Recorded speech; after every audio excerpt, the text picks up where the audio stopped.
começando Lab Podcast. Bem-vindo ao Lab Podcast. Não se esqueça de pegar um papel e uma caneta para fazer suas anotações.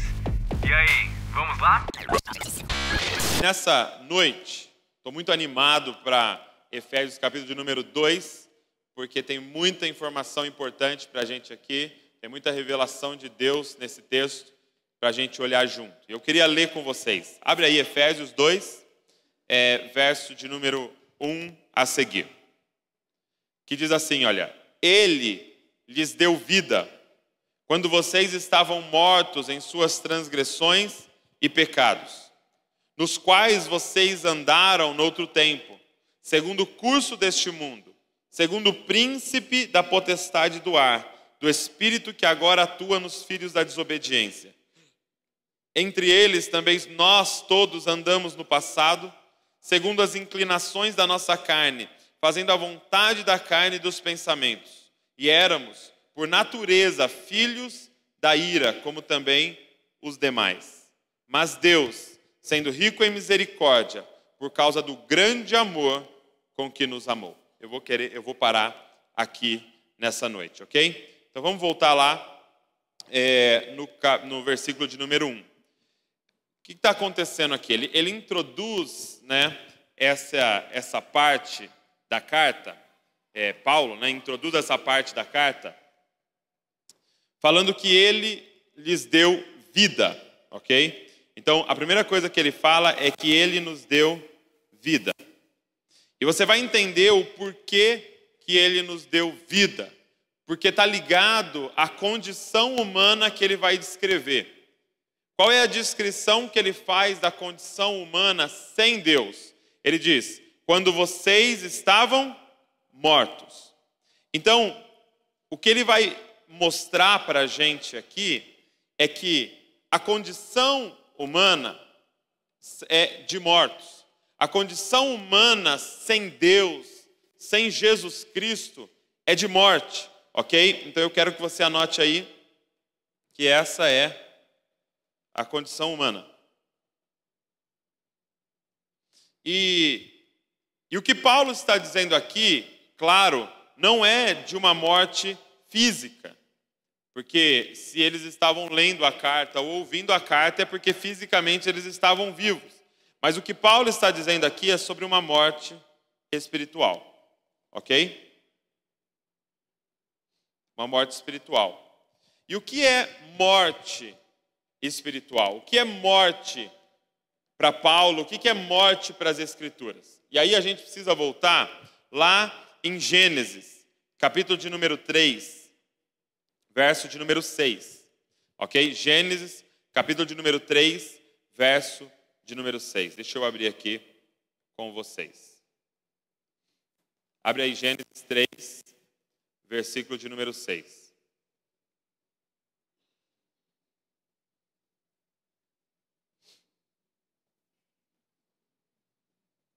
Que diz assim, olha: vendo a mulher que a árvore era boa para se comer e agradável aos olhos, e a árvore desejável para dar entendimento, tomou-lhe do fruto e comeu, e deu também ao marido e ele comeu.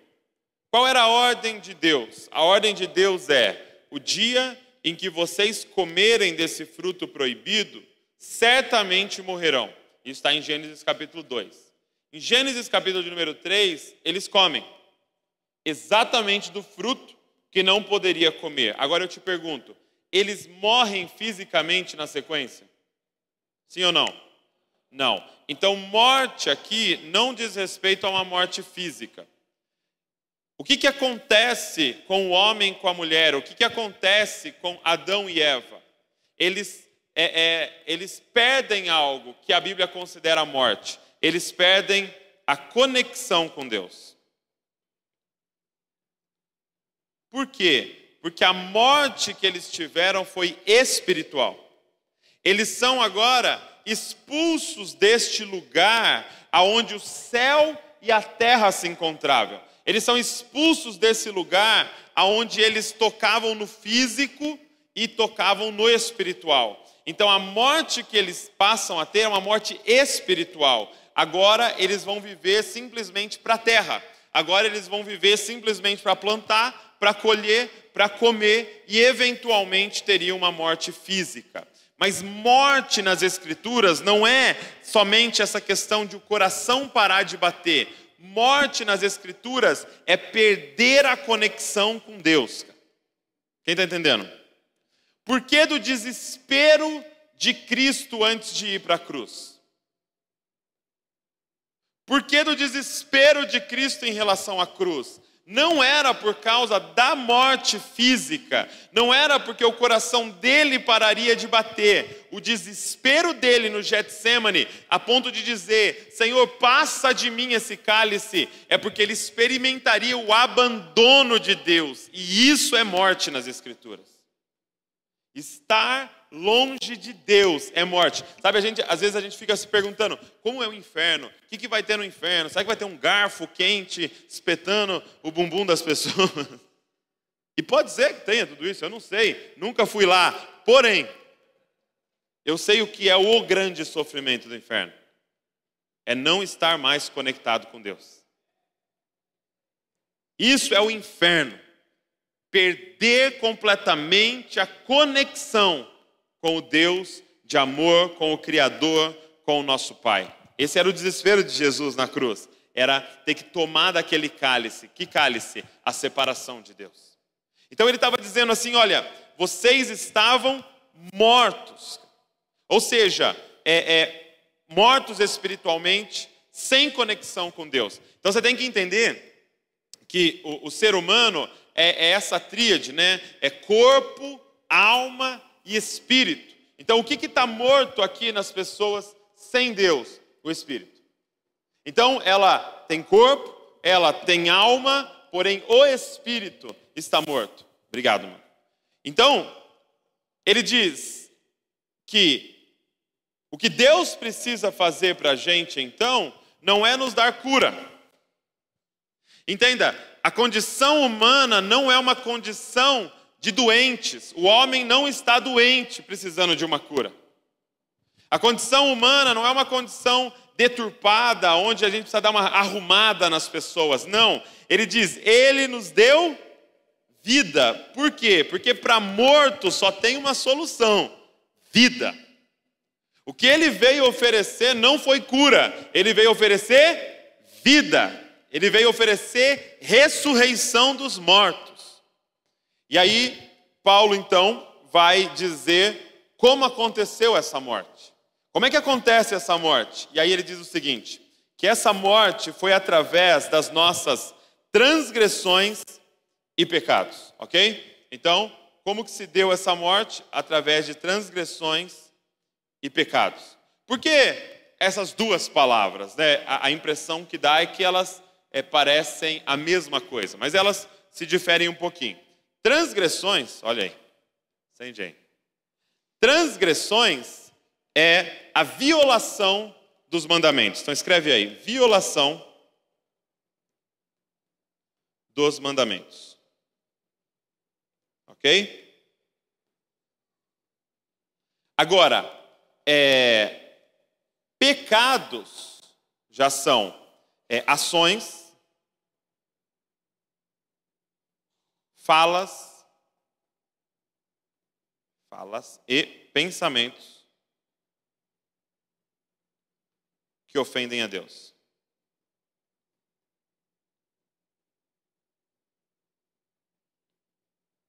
Ok? Ações, falas e pensamentos que ofendem a Deus. E Paulo, ele sempre é muito intencional no escrito dele em relação à ordem das palavras. Porque transgressões primeiro e depois pecados. Porque são as transgressões que geram os pecados. A gente começa transgredindo e depois começa a pecar. Se a gente olhar para Jesus, e há uma pergunta muito interessante nas Escrituras, e vai estar lá em Mateus 22, verso de número 37, eles perguntam assim para Jesus, Jesus, como que você resume os mandamentos? Como é que você resumiria a lei e os profetas? A pergunta é bem complexa, né? Como é que você resume o Antigo Testamento inteiro? E Jesus dá uma resposta muito interessante. Ele fala: ama o Senhor teu Deus de todo o teu coração, com toda a tua alma, com todo o teu entendimento e com todas as tuas forças, e o teu próximo como a ti mesmo. Basicamente, a resposta de Jesus é: ame. Ok? Então, se nós pudéssemos resumir os mandamentos, ame o Senhor teu Deus acima de todas as coisas, e o teu próximo como a ti mesmo. Então, o que é uma transgressão? O que é a transgressão? É a violação desse mandamento. É interessante que são 10 os mandamentos, né? Só que o primeiro, ele já é a base de todos. Porque o primeiro é: não terá outros deuses além de mim. Não terás ídolos. Você não pode ter outro Deus. E aí, os próximos 9 são simplesmente descrição de outros deuses. Porque se você quebrar o primeiro, se você não tiver ele como seu Deus acima de todas as coisas e amá-lo acima de todas as coisas, você vai substituí-lo por alguma coisa. Seja cobiçando a mulher do próximo, seja desonrando seus pais para conseguir algo, seja roubando, seja matando por causa da ira e a proteção da sua imagem, seja se envolvendo com sexualidade, com drogas. Cada um vai para um lado. Agora, onde começa tudo? Na transgressão desse mandamento. Não amar o Senhor acima de todas as coisas. Então a transgressão, ela é a raiz. Ok? Agora, quando eu transgrido esse mandamento, quando eu não tenho Jesus, quando eu não tenho Deus acima de todas as coisas da minha vida, aí entra os pecados. Quando eu não cumpro os mandamentos, eu começo então a ofender a Deus com as minhas escolhas. Então, os pecados são os frutos. E aí, gente, nós seres humanos somos extremamente criativos com os pecados. Ainda vamos criar mais pecado ainda, com certeza. Cada dia que passa, você ouve atrocidades, você ouve pessoas fazendo coisas impensadas. Por quê, gente? Uma coisa que a gente precisa compreender é que Adão ainda não terminou de cair. A cabeça dele ainda não bateu no chão. Adão, desde o Éden, está caindo. E de geração em geração você vê ele mais próximo do chão. É como se a iniquidade fosse aumentando, o amor fosse diminuindo. E é por isso que aquilo que está por vir em relação àqueles que não se rendem a Deus vai ser muito pior do que a gente está ouvindo hoje.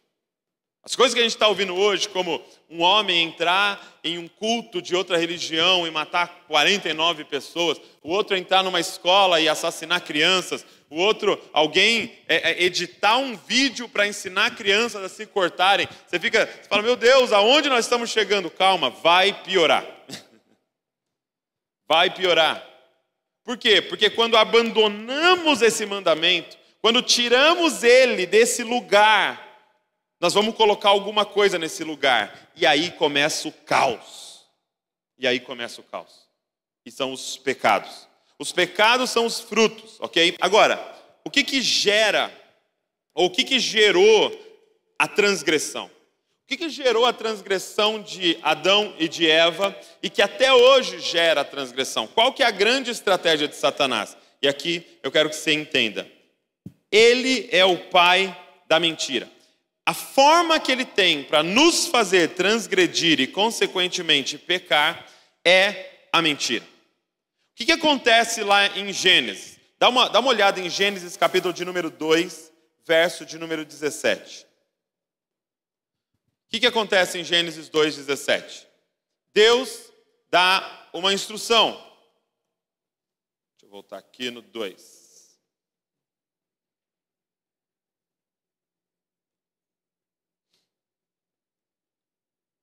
2,17. Olha o que diz. Vamos ler o 16, para você ter uma noção.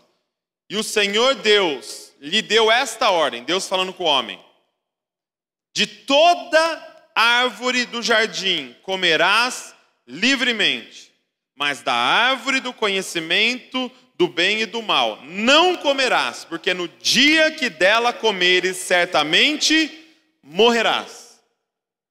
Presta atenção, presta atenção. Deus planta um jardim inteiro e fala para o homem: de todo o jardim comerás livremente. Percebe o imperativo: comerás, vai e come. Esse Deus que a gente serve, gente, é maravilhoso. É um Deus que põe prazer no imperativo: vai e come. É um Deus que criou a sexualidade e falou: vai e multiplique-se.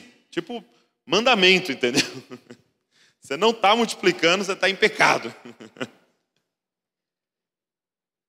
E aí, a gente vem em Gênesis capítulo número 3 e a serpente entra lá. Gênesis 3, versículo de número 4. Dá uma olhada. Gênesis 3, 4. Um pouquinho para frente. A serpente diz assim para a mulher: e então a serpente disse à mulher: é certo que não morrereis. Olha a estratégia que ele tem para nos fazer transgredir. Se chama mentira. Ele é o pai da mentira. O trabalho dele é distorcer a verdade de Deus. Coma de tudo, só não coma desse fruto, do conhecimento do bem e do mal. Porque o dia que você comer, certamente morrerás. A serpente chega e fala: você não vai morrer. É mentira. A serpente chega e chama Deus de mentiroso. A estratégia que ele tem é mentir para nós e contar uma mentira sobre Deus. Qual é a mentira sobre Deus escondida nessa fala da serpente? E que é a mentira até hoje. Eu quero que você grave isso no seu coração. Isso pode libertar você, porque eu vou expor uma mentira agora aqui. A mentira da serpente que é contada até hoje é essa: Deus não é bom. E pior, ele está escondendo algo de nós.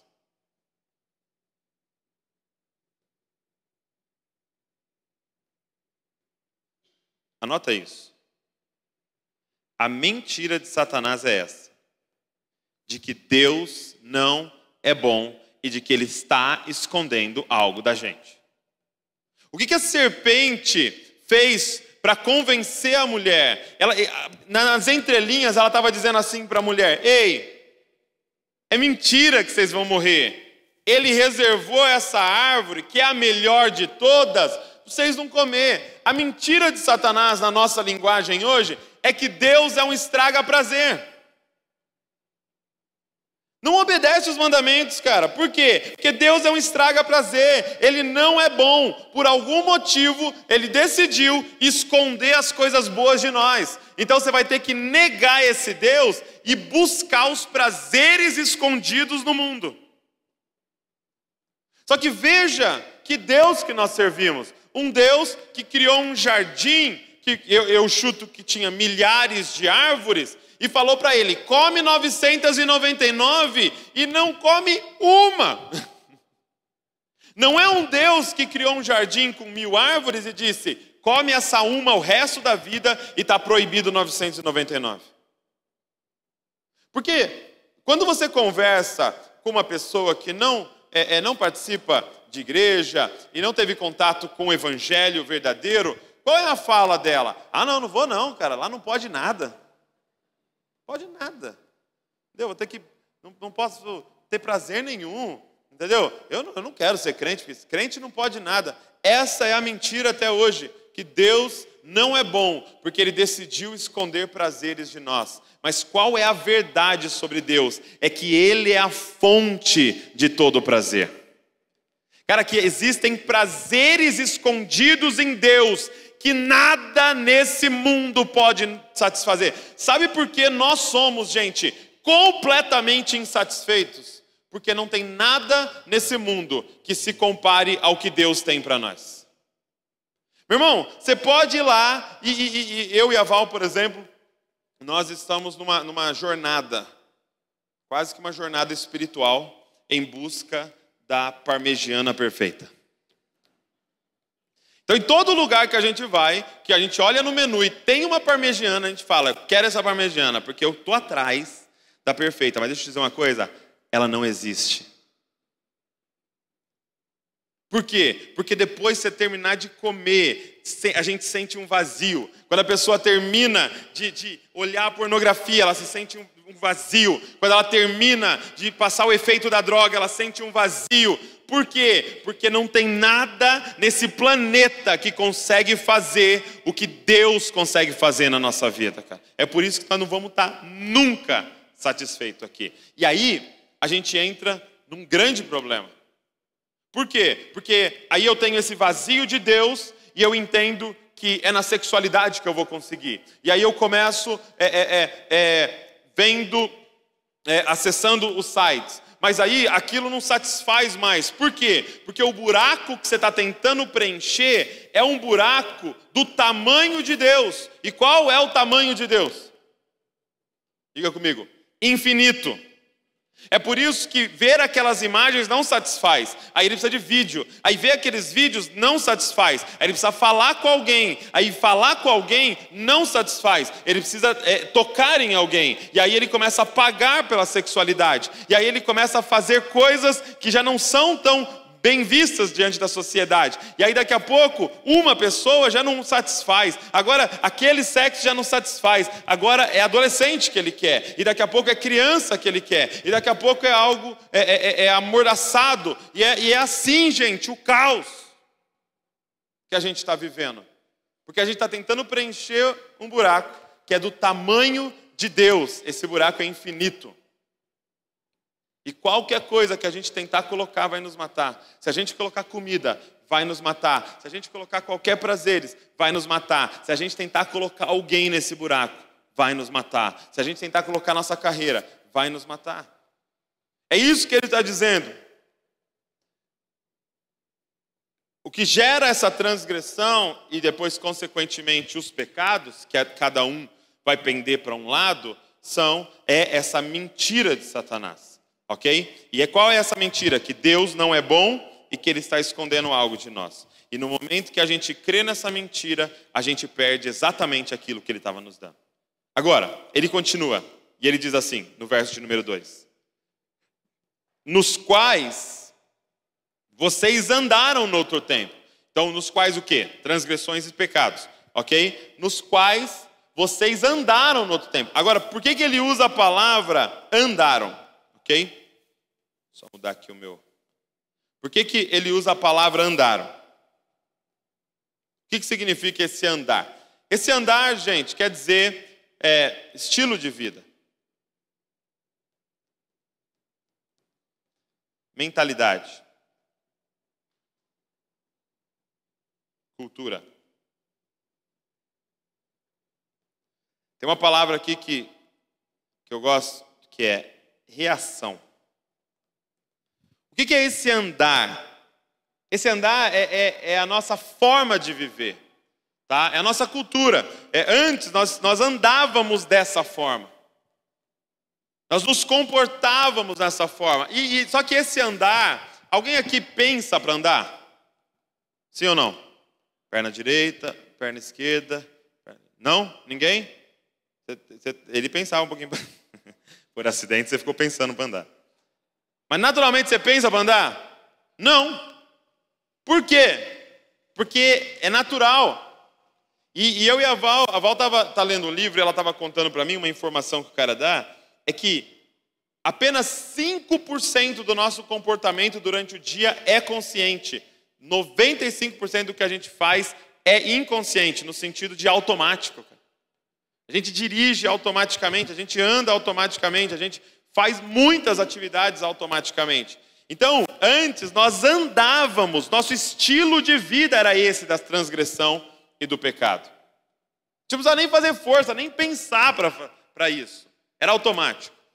Por que no outro tempo? Porque ele está falando com pessoas salvas, ele está falando com a igreja, ok? Então, isso era a forma que eles andavam.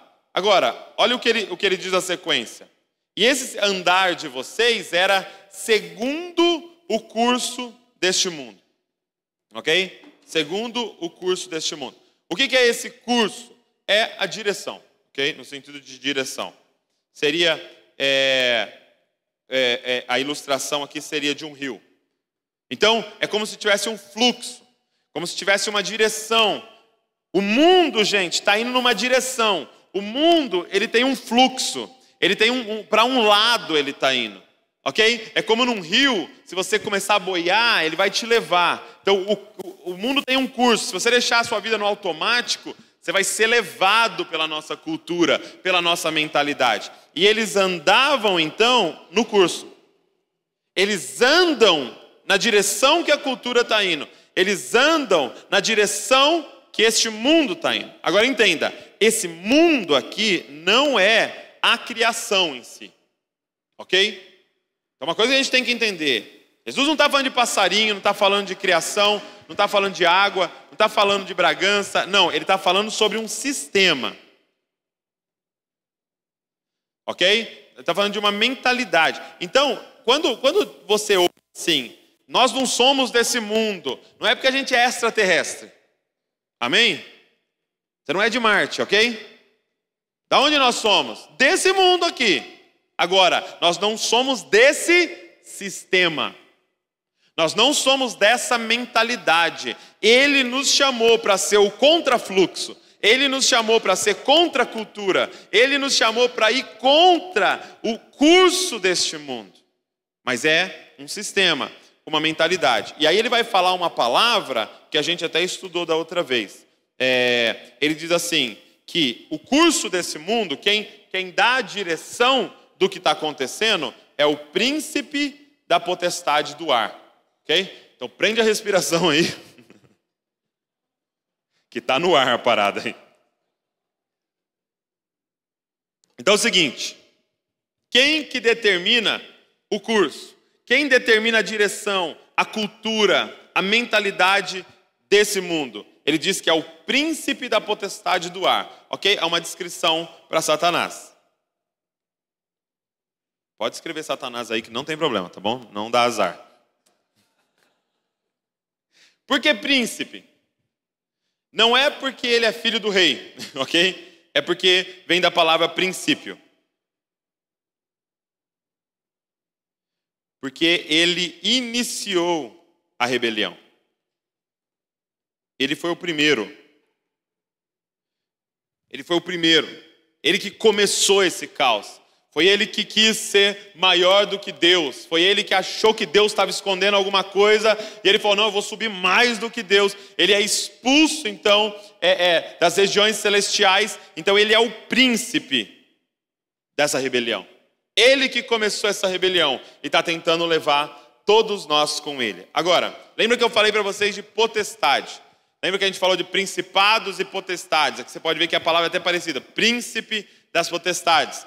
Então, potestade, a gente sempre olhou assim como se fosse o demonião, né? Tem o demoninho e tem a principado e potestade que é o demonião. Mas é mais do que isso, gente. Principado e potestade é o que eu falei para vocês. São sistemas e mentalidades que se instalam regionalmente. Então, existe uma mentalidade em Bragança, ok? Existem principados e potestades que atuam nos ares de Bragança. Agora entenda, quando está falando de ar, não está falando do ar físico, ok? Não está falando disso que você está respirando. Seria mais ou menos assim, sabe quando alguém chega para você e fala assim, ficou sabendo que a fulana está namorando? A Joana está namorando? Que legal, arrumou um namorado, né? Demorou. Tá. Aí ele fala assim, mas eu fiquei sabendo também que a Roberta também está namorando. Sério? Mas a Raquel também arrumou? Aí o que a gente fala? O amor está no ar.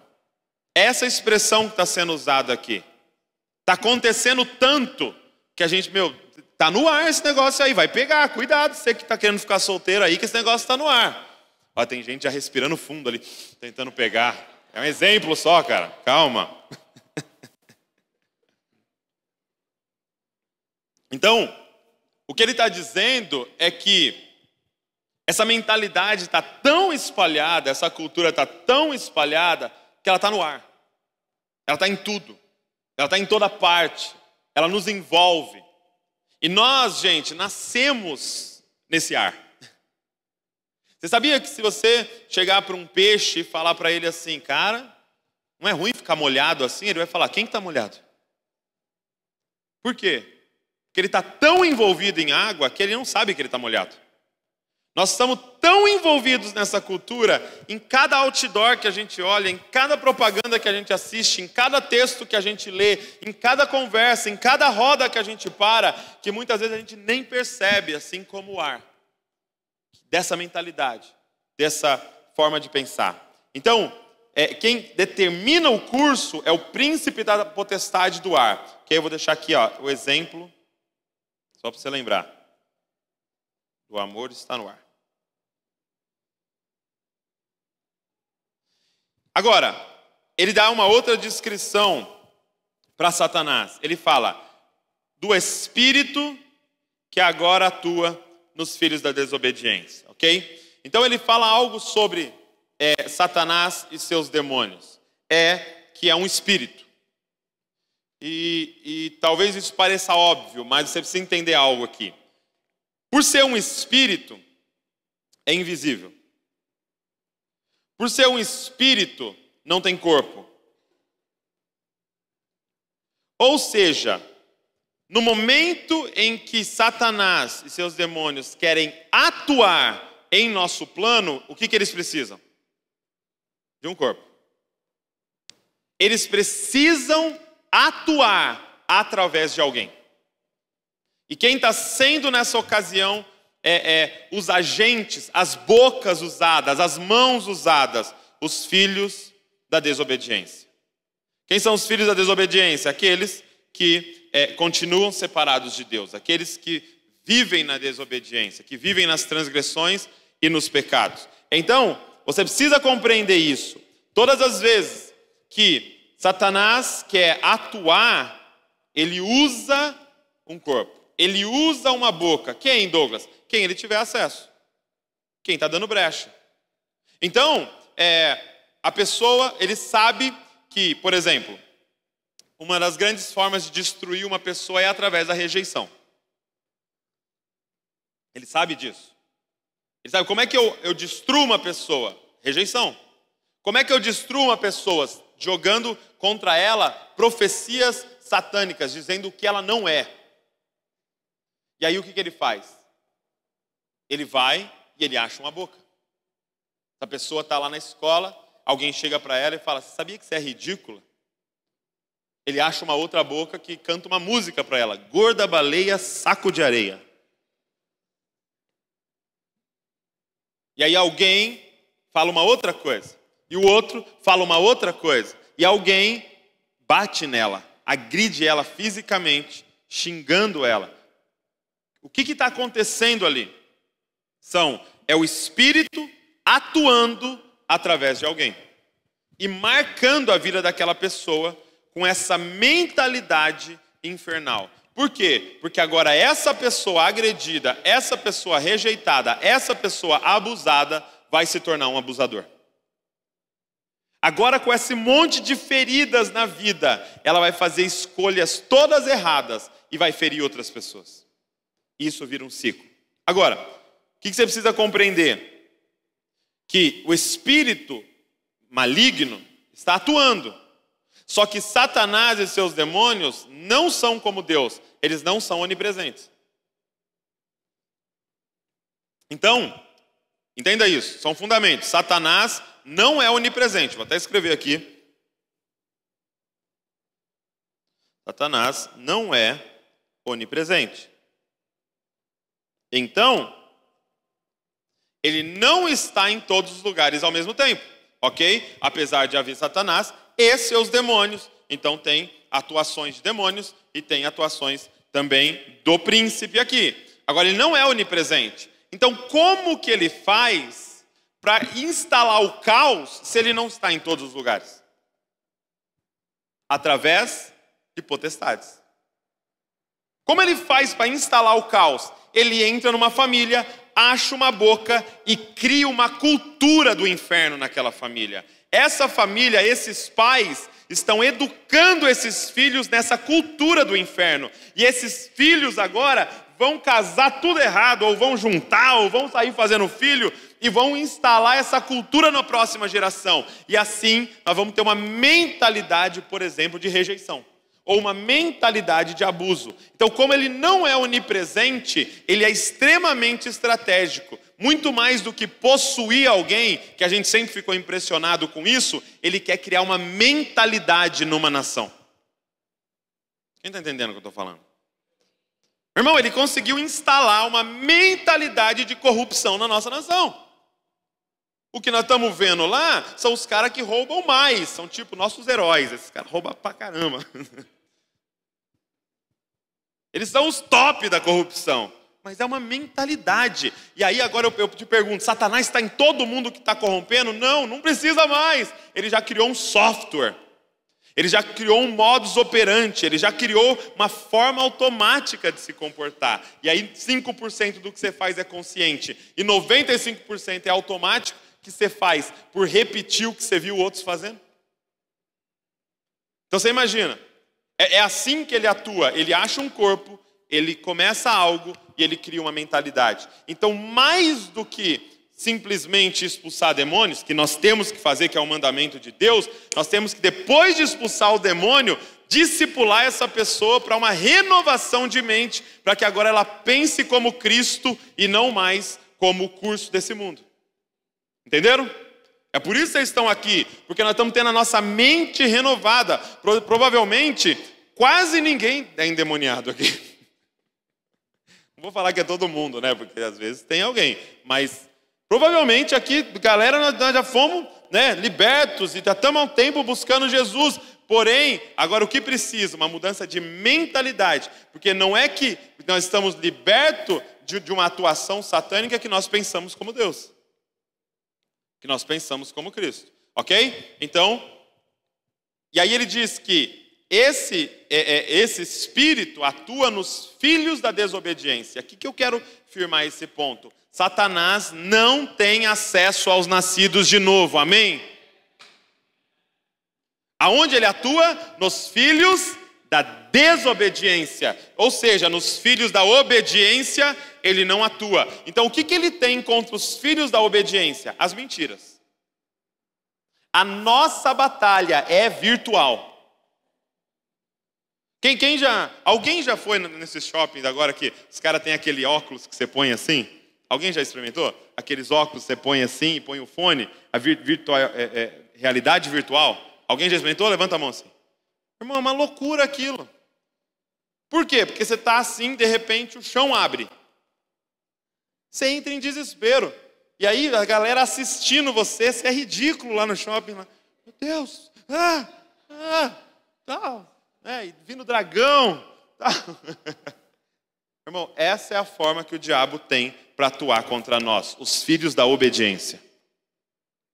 O que ele tem é hologramas. Mas ele não pode tocar na sua vida. Por quê? Porque você é nascido de novo. Você tem o Espírito de Deus. Você agora é esse ser de luz. A luz habita em você. Como que as trevas vai tocar em você? Agora, ele consegue mentir para você. Agora, você está rodeado de pessoas que são filhos da desobediência, que ele ainda tem acesso à boca. Meu, quem está entendendo? E que vão ficar mentindo para você. E é por isso que a gente tem que estar tão firmado na verdade. Por isso que a gente tem que saber a palavra de Deus. Porque quando o diabo aparece para Jesus, Jesus não chega para ele e fala, está repreendido, Satanás. Não, ele fala, está escrito. Então contra ele, meu irmão, não é somente sair em nome de Jesus. Você precisa falar, está escrito. E a gente tem que prestar muita atenção que ele veio todas as vezes com versículos contra Jesus. Então ele teve que dizer assim, mas também está escrito, não tentará o Senhor teu Deus. Mas também está escrito, nem só de pão viverá o homem, mas de toda a palavra que sai da boca de Deus. É por isso que é tão importante nós estarmos firmados na verdade. Amém? Vamos lá. Terceiro. E aí ele diz assim, olha, entre eles também nós todos andamos no passado.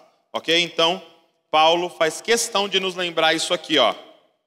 Todos nós estávamos mortos. Todos nós recebemos vida de Deus. Então, não fica sem paciência com a galera de fora aí, não. Não fica achando que fulano não tem jeito, não. Porque só tem dois tipos de pessoa, vivo e morto. E você já viu, tipo assim, alguém que falou assim, nossa, aí você está muito morto. Tem isso ou não? Nossa, morreu muito, mas morreu muito mesmo, assim. Mas só tem duas opções, vivo ou morto. Não tem mortão, mortinho, mortaço, mortíssimo. Não existe, é morto. Ah, não, mas aquilo ali precisa de um milagrão. Não, precisa de vida. Assim como você precisa de vida. Assim como eu preciso de vida. É vida. Ah, não, mas o pecado que ele comete é pecado de morte. O que ele precisa é vida. Então, Paulo, ele lembra essa galera, olha, lembre-se que vocês, e nem vocês, nós, todos nós andávamos dessa forma no passado. Lembre-se que todos nós tínhamos esse estilo de vida no passado. Esse era o curso da nossa vida, ok? E aí ele diz que o curso da nossa vida, essa mentalidade qual é? É a inclinação para a carne. É uma inclinação para a carne. O que é a carne, gente? A carne não é o corpo, ok? Não é o corpo. Então não vamos demonizar o corpo. Aconteceu já no passado de algumas teologias demonizarem o corpo, a ponto de pessoas chicotearem achando que era o corpo. Não. Carne é uma descrição para a natureza caída. Ok? Há uma natureza caída. Existe uma natureza caída. Então, hoje, o que está atuando na vida daqueles que não tiveram que não nasceram de novo, que não tem o Espírito atuando, o que está agindo hoje neles é essa natureza caída. Então, é a forma que eles vivem. É como se fosse a natureza de um cachorro. Você pode pôr roupinha nele, você pode pintar a unhinha dele, fazer o que você quiser. Ele é um cachorro e ele vai fazer coisa do quê? De cachorro. Por quê? Porque ele é a natureza dele. E não tem como mudar a natureza dele, a não ser que ele morra e nasça de novo como ser humano. É por isso que essa é a proposta do Evangelho. Não é te consertar, porque a tua natureza não tem conserto. O que você precisa? Morrer e nascer com a natureza de Cristo. Nossa natureza precisa morrer e a gente precisa nascer de novo. Agora, a carne então descreve a natureza caída. E aí ele diz que essa natureza caída, né, ela tem vontade, ok? Vou trocar de cor aqui. Ela tem vontade.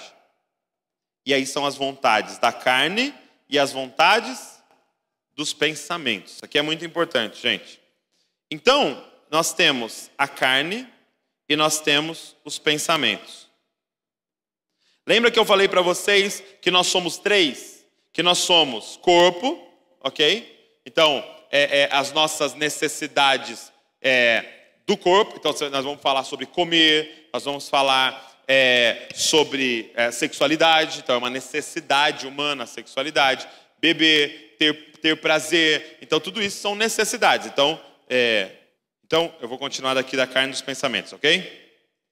Então, nós temos a carne aqui e os desejos da carne. Quais são os desejos da carne? Então, nós vamos falar sobre essas necessidades que nós temos, ok? Como comer, como sexo, como beber, como ter prazer, se divertir. Então, são necessidades, ok? Agora, quando ele fala pensamentos, ele está falando sobre alma. Ok? Ele está falando sobre alma. Quando ele está falando sobre alma, ele está falando agora sobre vontades, sonhos, os próprios pensamentos. Ele está falando aí, de forma negativa, sobre os traumas, sobre as feridas na alma, sobre memória. Então, o que você precisa compreender é que o homem sem Deus, ele é escravo dessas duas coisas.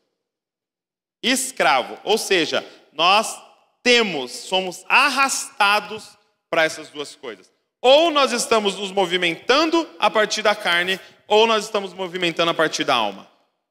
Então, você pode dizer assim, não, Douglas, eu sou livre, eu faço o que eu quiser. Não, você faz o que sua carne manda ou você faz o que fizeram com a sua alma. Por exemplo, a ferida, como eu disse para vocês, da rejeição, gente, ela molda o comportamento das pessoas. Não, Douglas, eu sou livre, eu visto o que eu quiser. Não, você veste o que vai agradar os outros. Não, Douglas, eu escolhi minha profissão, eu gosto disso. Muitas vezes não foi. Foi por causa de uma rejeição dos seus pais. Você está até agora tentando a aprovação dos seus pais.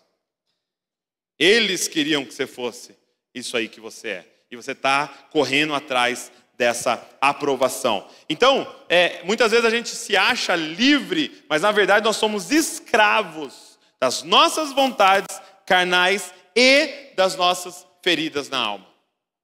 Somos escravos de traumas.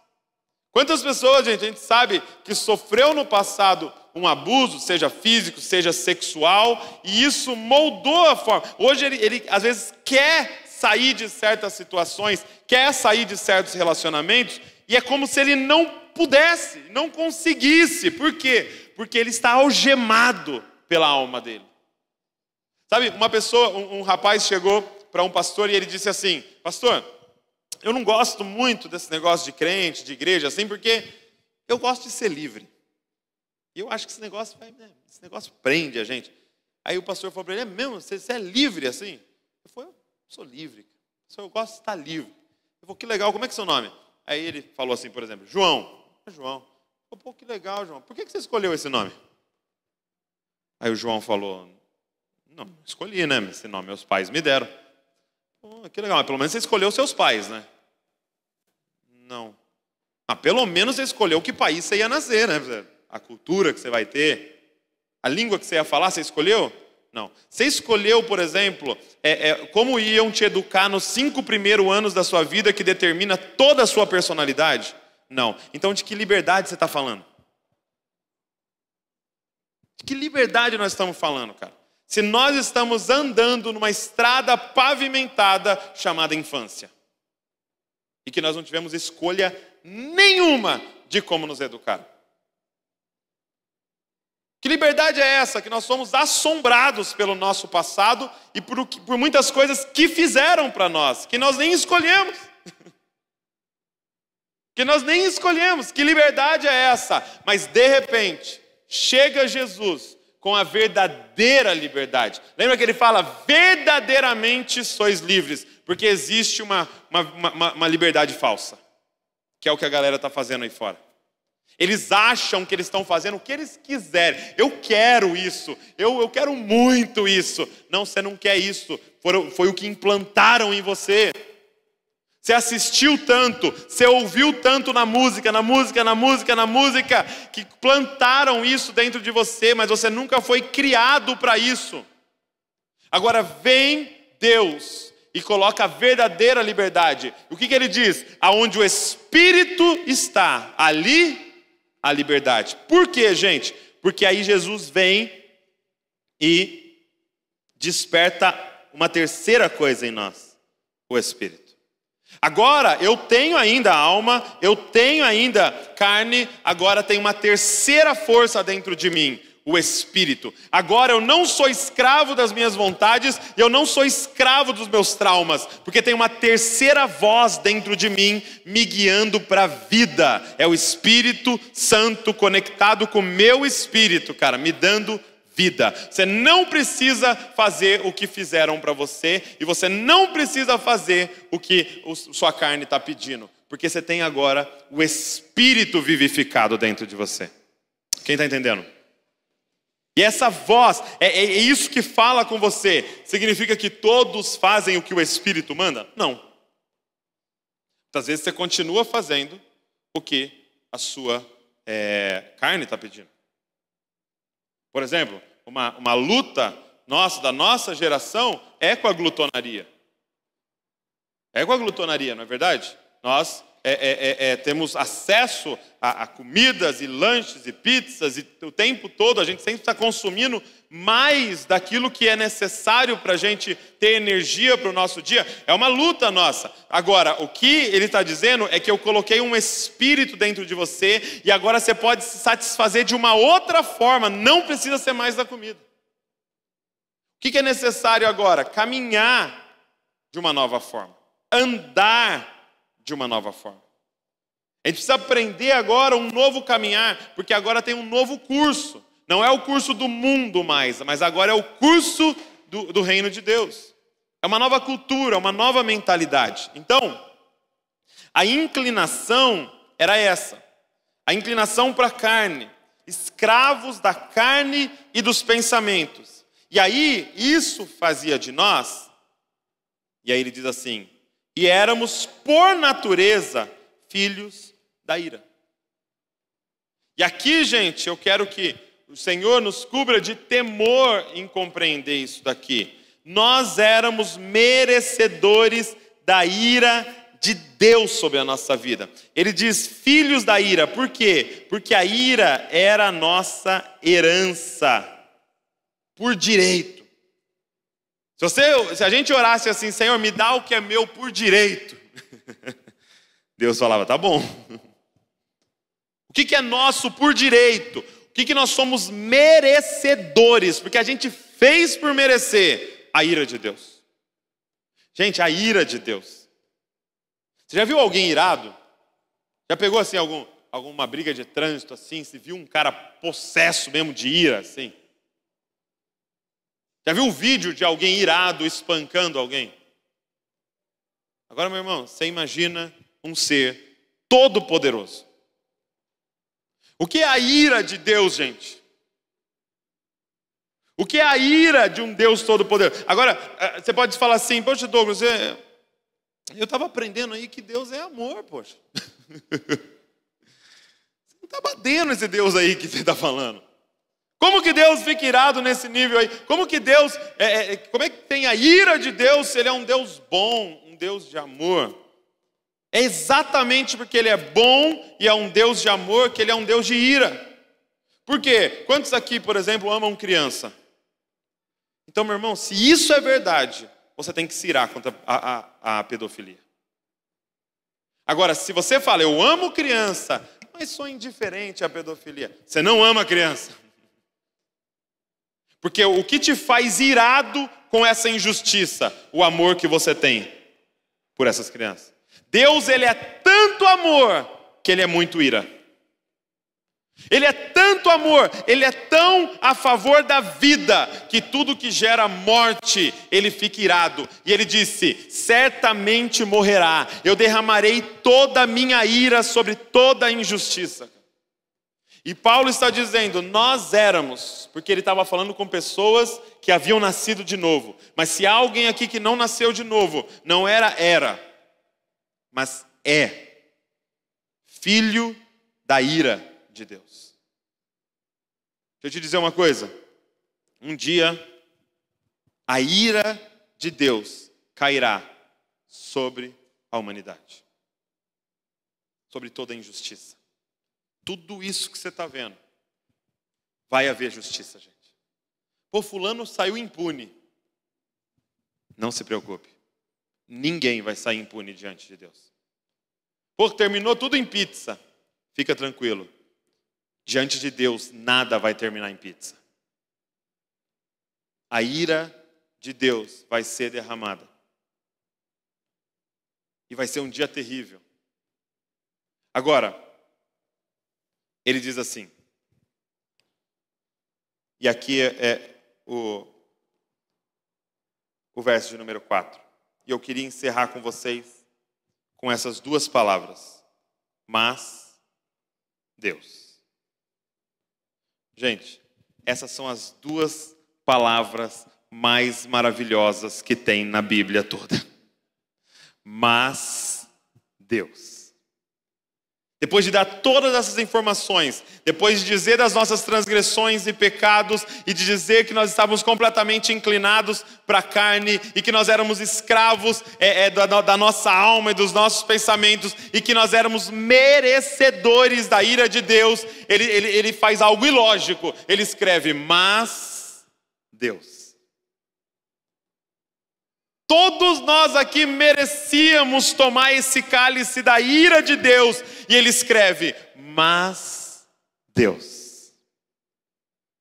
Mas, gente, é aquele conector que vai apresentar uma ideia contrária. Apesar de tudo isso, todavia, Deus, esse Deus, ele sendo rico em misericórdia, por causa do grande amor que nos amou. Eu te pergunto, como que ele nos amou, gente? Diante do versículo 1, 2 e 3, como? O que ele enxerga, gente? Como é que ele olha para esses transgressores que criaram tantos pecados? Como é que ele olha para esses seres inclinados para a carne, que disseram não para ele e viraram seus próprios deuses? Como é que ele olha para esses seres, se enche de misericórdia e diz, eu amo esses seres? Mas Deus, se hoje você aqui você ainda é um filho da ira, a palavra para você é mas Deus, cara. Mas Deus, através de Jesus Cristo, veio atrás de você, cara. E ele decidiu, em Cristo, trocar de lugar com a gente, cara. O que Jesus veio fazer? Ele veio representar a humanidade diante do tribunal e dizer para o juiz, derrama toda a sua ira sobre mim e livra eles.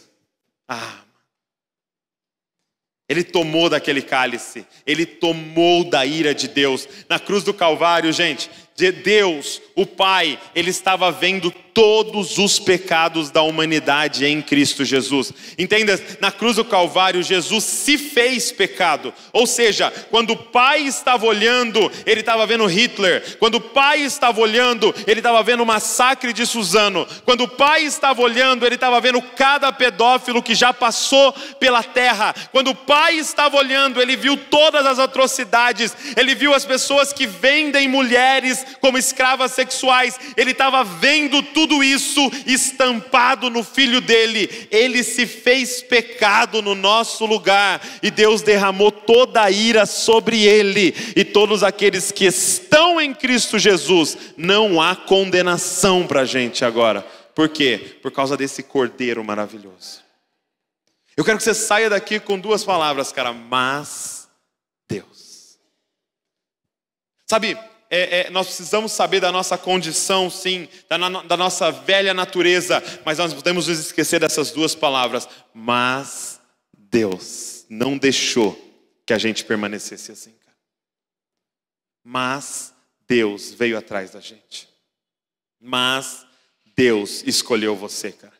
Mas Deus elegeu você. Mas Deus derramou do Espírito Santo dele sobre a sua vida. Mas Deus decidiu abrir os seus olhos para você enxergar a salvação em Cristo Jesus. Mas Deus decidiu despertar o nosso espírito para que nós não fôssemos mais escravos. Mas Deus, que é rico em misericórdia, nos amou grandemente. E é isso que está disponível para nós agora. O amor dele. O amor dele. E quanto mais eu entendo essa condição caída, mais eu compreendo esse amor dele. Porque quando eu penso que eu não sou tão ruim assim, o amor dele é meio pequenininho. Mas quando eu compreendo o tamanho da dívida que eu tinha com ele, eu compreendo o tamanho do amor com que ele me amou. Então, eu queria fazer o seguinte, agora nesse momento. Eu queria que a gente se reunisse para a gente responder algumas perguntas e a gente colocar essa palavra em contexto, do nosso contexto atual. Se reúne de 7 a 10 pessoas aí, tá? Não deixa passar de 10 pessoas. Pode bagunçar, tá bom? Você que é visita, pode bagunçar, pode fazer uma rodinha aí. Eu vou colocar umas perguntas aqui, nós vamos responder junto aí para a gente colocar uma aplicabilidade nessa palavra.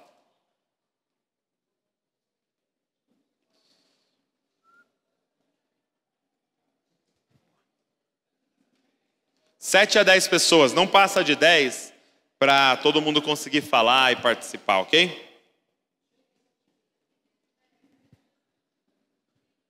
Então, faz a sua rodinha aí. Nós vamos conversar no seguinte, olha. Eu quero que vocês pensem nos dias de hoje e no contexto de vocês, ok? Quais são mentiras que Satanás continua espalhando em nosso tempo? Como é que essas mentiras se traduzem no nosso português, no nosso contexto? Depois, dê exemplos que ilustrem o curso deste mundo, a mentalidade, tá?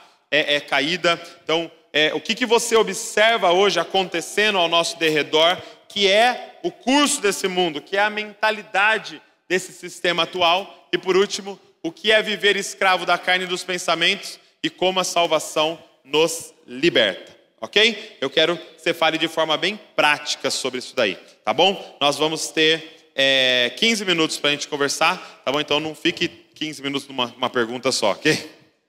Vamos lá.